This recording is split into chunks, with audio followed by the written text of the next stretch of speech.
नागपूरच्या वानाडोंगरीमध्ये एकाच घरामध्ये 200 मतदार आढळलेले आहेत। वानाडोंगरी नगरपरिषद क्षेत्रातील मतदार यादीमध्ये घोळ समोर आलाय। नगरपरिषद हद्दीतील प्रभाग क्रमांक 5 मध्ये 200 मतदार आढळलेत, तर सरोदीपुरा भागातील घर क्रमांक 1 मध्ये 200 मतदार नोंदणी आहे।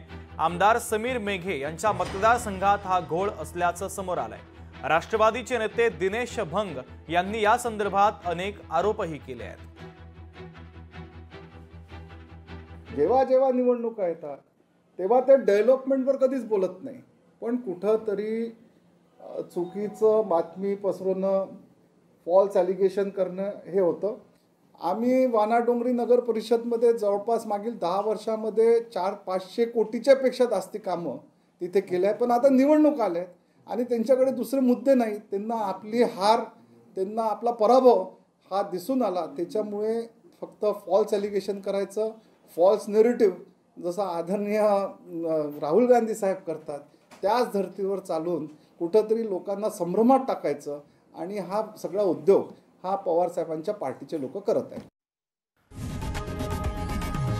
लोकशाही मराठी ऐका, पहा, जागरूक रहा।